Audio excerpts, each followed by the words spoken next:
Halo, berjumpa lagi dengan saya, Pendeta Gomar Gultom. Sekarang kita mendekati bagian akhir kitab Kejadian. Mari tetap semangat membaca Alkitab. Hari ini kita akan membaca kitab Kejadian dari pasal 42 sampai pasal 44. Kejadian pasal 42 sampai pasal 44 menunjukkan bagaimana mimpi masa remaja Yusuf terwujud. Yusuf yang menjadi Perdana Menteri Mesir mempersulit saudara-saudaranya tanpa mengungkapkan identitasnya. Dalam kisah ini, saudara-saudara Yusuf mengingat apa yang mereka lakukan pada Yusuf di masa lalu. Mereka mulai berintrospeksi bahwa penderitaan akan menimpa mereka karena dosa yang mereka perbuat pada saudaranya dan tidak peduli pada penderitaannya.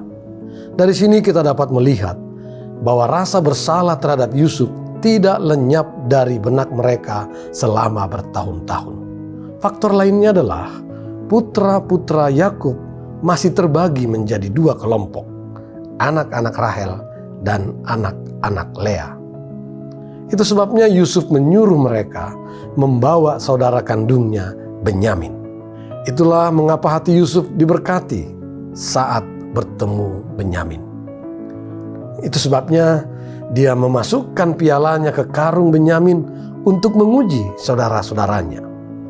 Dia ingin tahu apa yang akan dilakukan oleh saudara-saudara yang menjual dirinya itu terhadap Benyamin.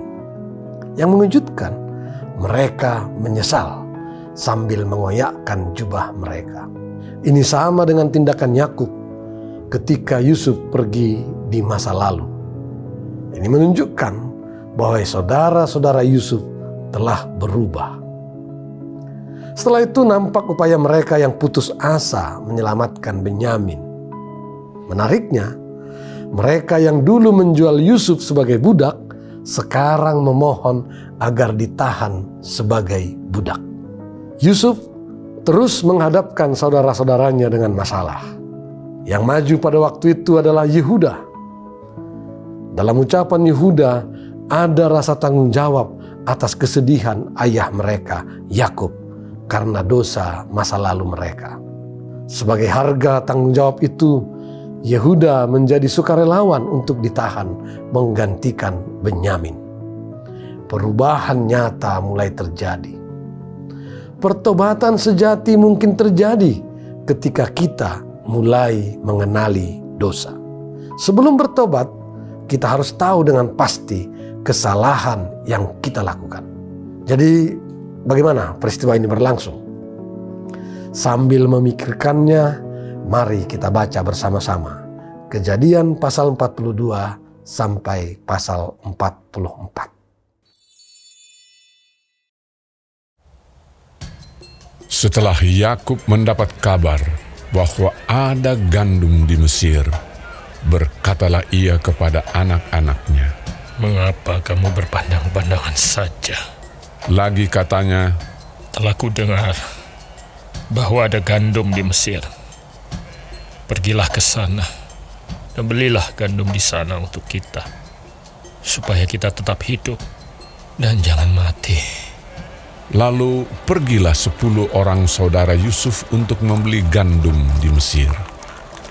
Tetapi Yakub tidak membiarkan Benyamin, adik Yusuf, pergi bersama-sama dengan saudara-saudaranya, sebab pikirnya, "Jangan-jangan ia ditimpa kecelakaan nanti." jadi di antara orang yang datang membeli gandum, terdapatlah juga anak-anak Israel, sebab ada kelaparan di tanah Kanaan. Sementara itu, Yusuf telah menjadi mangku bumi di negeri itu. Dialah yang menjual gandum kepada seluruh rakyat negeri itu. Jadi, ketika saudara-saudara Yusuf datang, kepadanya lah mereka menghadap dan sujud dengan mukanya sampai ke tanah. Ketika Yusuf melihat saudara-saudaranya, segeralah mereka dikenalnya. Tetapi ia berlaku seolah-olah ia seorang asing kepada mereka. Ia menegur mereka dengan membentak, katanya, "Dari mana kamu?" Jawab mereka, "Dari tanah Kanaan, untuk membeli bahan makanan. Memang Yusuf mengenal saudara-saudaranya itu, tetapi dia tidak dikenal mereka. Lalu teringatlah Yusuf akan mimpi-mimpinya tentang mereka. Berkatalah ia kepada mereka, Kamu ini pengintai. Kamu datang untuk melihat-lihat di mana negeri ini tidak dijaga. tetapi jawab mereka, Tidak, Tuanku. Hanyalah untuk membeli bahan makanan. Hamba-hambamu ini datang. Kami ini sekalian anak dari satu ayah. Kami ini orang jujur. Hamba-hambamu ini bukanlah pengintai. tetapi ia berkata kepada mereka, Tidak. Kamu datang untuk melihat-lihat di mana negeri ini tidak dijaga. Lalu jawab mereka, Hamba-hambamu ini 12 orang. Kami bersaudara, anak dari satu ayah di tanah Kanaan. Tetapi yang bungsu sekarang ada pada ayah kami, dan seorang sudah tidak ada lagi. Lalu kata Yusuf kepada mereka, Sudahlah. Seperti telah kukatakan kepadamu tadi, kamu ini pengintai. Dalam hal ini juga kamu harus diuji. Demi hidup Firaun, kamu tidak akan pergi dari sini jika saudaramu yang bungsu itu tidak datang kemari. Suruhlah seorang daripadamu untuk menjemput adikmu itu. Tetapi kamu ini harus tinggal terkurung di sini. Dengan demikian perkataanmu dapat diuji. Apakah benar? Dan jika tidak, demi hidup Firaun, sungguh-sungguhlah kamu ini pengintai. dan dimasukkannya mereka bersama-sama ke dalam tahanan 3 hari lamanya. Pada hari yang ketiga berkatalah Yusuf kepada mereka, Buatlah begini, maka kamu akan tetap hidup. Aku takut akan Allah. Jika kamu orang jujur, biarkanlah dari kamu bersaudara tinggal seorang terkurung dalam rumah tahanan. Tetapi pergilah kamu, bawalah gandum untuk meredakan lapar seisi rumahmu. Tetapi saudaramu yang bungsu itu haruslah kamu bawa kepadaku, supaya perkataanmu itu ternyata benar, dan kamu jangan mati. demikianlah diperbuat mereka. Mereka berkata seorang kepada yang lain, Betul-betullah kita menanggung akibat dosa kita terhadap adik kita itu. Bukankah kita melihat bagaimana sesak hatinya ketika ia memohon belas kasihan kepada kita? Tetapi kita tidak mendengarkan permohonannya. Itulah sebabnya kesesakan ini menimpa kita. Lalu Ruben menjawab mereka, Bukankah dahulu kukatakan kepadamu, janganlah kamu berbuat dosa terhadap anak itu. Tetapi kamu tidak mendengarkan perkataanku. Sekarang darahnya dituntut daripada kita. Tetapi mereka tidak tahu bahwa Yusuf mengerti perkataan mereka, sebab mereka memakai seorang juru bahasa. Maka Yusuf mengundurkan diri dari mereka, lalu menangis. Kemudian ia kembali kepada mereka dan berkata-kata dengan mereka. Ia mengambil Simeon dari antara mereka, lalu disuruh belenggu di depan mata mereka. Sesudah itu Yusuf memerintahkan bahwa tempat gandum mereka akan diisi dengan gandum dan bahwa uang mereka masing-masing akan dikembalikan ke dalam karungnya, serta bekal mereka di jalan akan diberikan kepada mereka. Demikianlah dilakukan orang kepada mereka itu. Sesudah itu mereka pun memuat gandum itu ke atas keledai mereka, lalu berangkat dari situ. Ketika seorang membuka karungnya untuk memberi makan keledainya di tempat bermalam, dilihatnyalah uangnya ada di dalam mulut karungnya. Katanya kepada saudara-saudaranya, Uangku dikembalikan. Lihat, ada dalam karungku. Lalu hati mereka menjadi tawar, dan mereka berpandang-pandangan dengan gemetar, serta berkata, Apakah juga yang diperbuat Allah terhadap kita? Ketika mereka sampai kepada Yakub ayah mereka di tanah Kanaan, mereka menceritakan segala sesuatu yang dialaminya. Katanya, Orang itu, yakni yang menjadi tuan atas negeri itu, telah menegur kami dengan membentak dan memperlakukan kami sebagai pengintai negeri itu. Tetapi kata kami kepadanya, kami orang jujur, kami bukan pengintai. Kami 12 orang bersaudara, anak-anak ayah kami. Seorang sudah tidak ada lagi, dan yang bungsu ada sekarang pada ayah kami di tanah Kanaan. Lalu kata orang itu, yakni yang menjadi tuan atas negeri itu kepada kami, dari hal ini aku akan tahu apakah kamu orang jujur. Dari kamu bersaudara haruslah kamu tinggalkan seorang padaku.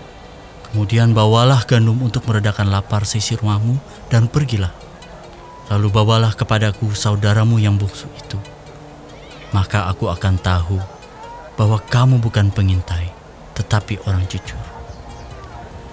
Dan aku akan mengembalikan saudaramu itu kepadamu, dan bolehlah kamu menjalani negeri ini dengan bebas. ketika mereka mengosongkan karungnya, tampaklah ada pundi-pundi uang masing-masing dalam karungnya.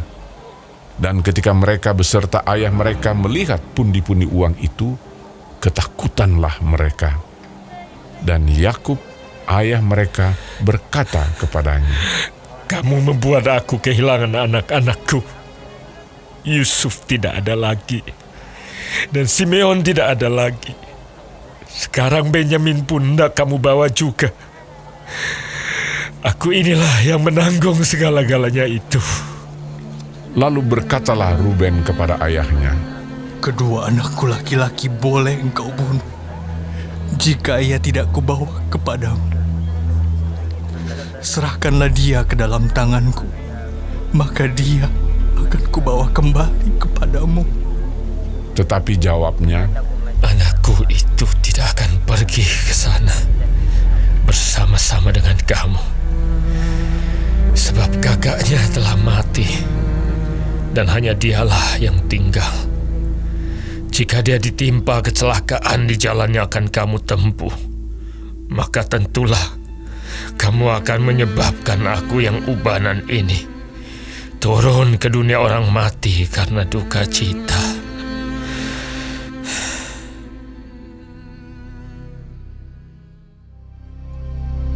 tetapi hebat sekali kelaparan di negeri itu. Dan setelah gandum yang dibawa mereka dari Mesir habis dimakan, berkatalah ayah mereka, Pergilah pula membeli sedikit bahan makanan untuk kita. Lalu Yehuda menjawabnya, Orang itu telah memperingatkan kami dengan sungguh-sungguh. Kamu tidak boleh melihat mukaku jika adikmu itu tidak ada bersama-sama dengan kamu. Jika engkau mau biarkan adik kami pergi bersama-sama dengan kami, maka kami mau pergi ke sana dan membeli bahan makanan bagimu. Tetapi jika engkau tidak mau membiarkan dia pergi, maka kami tidak akan pergi ke sana. Sebab orang itu telah berkata kepada kami, kamu tidak boleh melihat mukaku jika adikmu itu tidak ada bersama-sama dengan kamu. Lalu berkatalah Israel, Mengapa kamu mendatangkan malapetaka kepadaku dengan memberitahukan kepada orang itu bahwa masih ada adikmu seorang? Jawab mereka, Orang itu telah menanyai kami dengan seksama tentang kami sendiri dan tentang sanak saudara kita. Masih hidupkah ayahmu? Adakah adikmu lagi? Dan kami telah memberitahukan semuanya kepadanya, seperti yang sebenarnya. Bagaimana kami dapat menduga bahwa ia akan berkata, bawalah kemari adikmu itu? Lalu berkatalah Yehuda kepada Israel, ayahnya, Biarkanlah anak itu pergi bersama-sama dengan aku, maka kami akan bersiap dan pergi, supaya kita tetap hidup dan jangan mati, baik kami maupun engkau dan anak-anak kami. Akulah yang menanggung dia. Engkau boleh menuntut dia daripadaku, jika aku tidak membawa dia kepadamu dan menempatkan dia di depanmu, maka akulah yang berdosa terhadap engkau untuk selama-lamanya. Jika kita tidak berlambat-lambat, maka tentulah kami sekarang sudah 2 kali pulang. Lalu Israel, ayah mereka, berkata kepadanya, Jika demikian, perbuatlah begini. Ambillah hasil yang terbaik dari negeri ini dalam tempat gandummu, dan bawalah kepada orang itu sebagai persembahan sedikit balsam dan sedikit madu, damar dan damar ladan, buah kemiri dan buah badam. Dan bawalah uang 2 kali lipat banyaknya, uang yang telah dikembalikan ke dalam mulut karung-karungmu itu haruslah kamu bawa kembali. Mungkin itu suatu kekhilafan. Bawalah juga adikmu itu. Bersiaplah dan kembalilah pula kepada orang itu. Allah yang Maha Kuasa kiranya membuat orang itu menaruh belas kasihan kepadamu, supaya ia membiarkan saudaramu yang lain itu beserta Benyamin kembali. Mengenai aku ini, jika terpaksa aku kehilangan anak-anakku, biarlah juga kehilangan. Lalu orang-orang itu mengambil persembahan itu dan mengambil uang 2 kali lipat banyaknya. Beserta Benyamin juga, mereka bersiap dan pergi ke Mesir. Kemudian berdirilah mereka di depan Yusuf. Ketika Yusuf melihat Benyamin bersama-sama dengan mereka, berkatalah ia kepada kepala rumahnya, Bawalah orang-orang ini ke dalam rumah. Sembelihlah seekor hewan dan siapkanlah itu. Sebab orang-orang ini akan makan bersama-sama dengan aku pada tengah hari ini. Orang itu melakukan seperti yang dikatakan Yusuf, dan dibawanyalah orang-orang itu ke dalam rumah Yusuf. Lalu ketakutanlah orang-orang itu karena mereka dibawa ke dalam rumah Yusuf. Kata mereka, Yang menjadi sebab kita dibawa ke sini ialah perkara uang yang dikembalikan ke dalam karung kita pada mulanya itu, supaya kita disergap dan ditangkap, dan supaya kita dijadikan budak, dan keledai kita diambil. Karena itu mereka mendekati kepala rumah Yusuf itu dan berkata kepadanya di depan pintu rumah, Mohon bicara, Tuan. Kami dahulu datang kemari untuk membeli bahan makanan. Tetapi ketika kami sampai ke tempat bermalam dan membuka karung kami, tampaklah uang kami masing-masing dengan tidak kurang jumlahnya ada di dalam mulut kami. Tetapi sekarang kami membawanya kembali. Uang lain kami bawa juga kemari untuk membeli bahan makanan. Kami tidak tahu siapa yang menaruh uang kami itu ke dalam karung kami. Tetapi jawabnya, Tenang sajalah, jangan takut. Allahmu dan Allah Bapamu telah memberikan kepadamu harta terpendam dalam karungmu. Uangmu itu telah kuterima. Kemudian dikeluarkannyalah Simeon dan dibawanya kepada mereka. Setelah orang itu membawa mereka ke dalam rumah Yusuf, diberikannya air supaya mereka membasuh kaki, juga keledai mereka diberinya makan. Sesudah itu mereka menyiapkan persembahannya, menantikan Yusuf datang pada waktu tengah hari, sebab mereka telah mendengar bahwa mereka akan makan di situ. Ketika Yusuf telah pulang, mereka membawa persembahan yang ada pada mereka itu kepada Yusuf di dalam rumah, lalu sujud kepadanya sampai ke tanah. Sesudah itu ia bertanya kepada mereka apakah mereka selamat. Lagi katanya, Apakah ayahmu yang tua yang kamu sebutkan itu selamat? Masih hidupkah ia? Jawab mereka, Hambamu, ayah kami, ada, selamat, ia masih hidup. Sesudah itu berlututlah mereka dan sujud. Ketika Yusuf memandang kepada mereka, dilihatnyalah Benyamin adiknya yang seibu dengan dia. Lalu katanya, Inikah adikmu yang bungsu itu yang telah kamu sebut-sebut kepadaku? Lagi katanya, Allah kiranya memberikan kasih karunia kepadamu, anakku. Lalu segeralah Yusuf pergi dari situ, sebab hatinya sangat terharu merindukan adiknya itu, dan dicarinyalah tempat untuk menangis. Ia masuk ke dalam kamar, lalu menangis di situ. Sesudah itu dibasuhnyalah mukanya, dan ia tampil keluar. Ia menahan hatinya dan berkata, "Hidangkanlah makanan." Lalu dihidangkanlah makanan bagi Yusuf tersendiri, bagi saudara-saudaranya tersendiri, dan bagi orang-orang Mesir yang bersama-sama makan dengan mereka itu tersendiri. Sebab orang Mesir tidak boleh makan bersama-sama dengan orang Ibrani, karena hal itu suatu kekejian bagi orang Mesir. Saudara-saudaranya itu duduk di depan Yusuf, dari yang sulung sampai yang bungsu, sehingga mereka berpandang-pandangan dengan heran. Lalu disajikan kepada mereka hidangan dari meja Yusuf.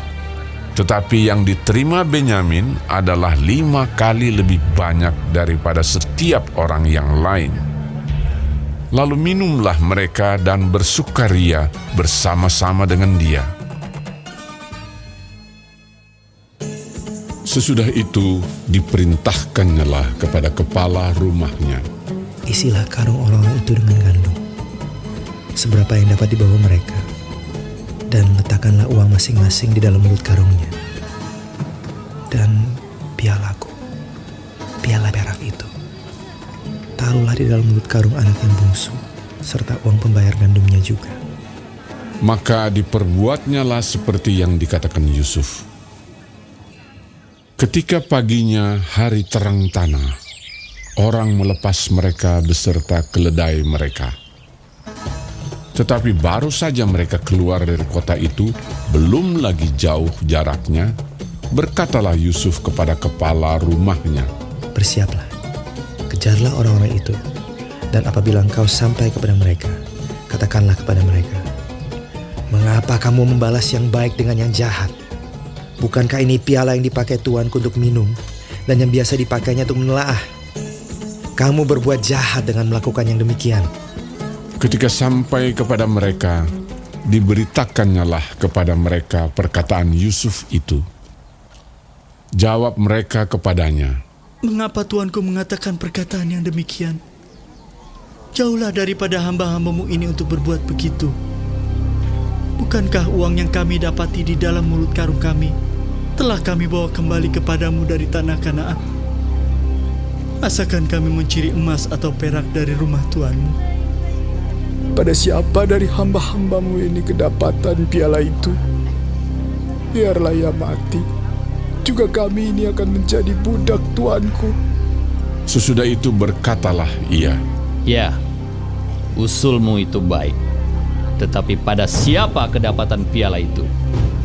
Hanya dialah yang akan menjadi budakku. Dan kamu yang lain itu akan bebas dari salah." Lalu segeralah mereka masing-masing menurunkan karungnya ke tanah, dan masing-masing membuka karungnya. Dan kepala rumah itu memeriksanya dengan teliti. Ia mulai dengan yang sulung sampai kepada yang bungsu. Maka kedapatanlah piala itu dalam karung Benyamin.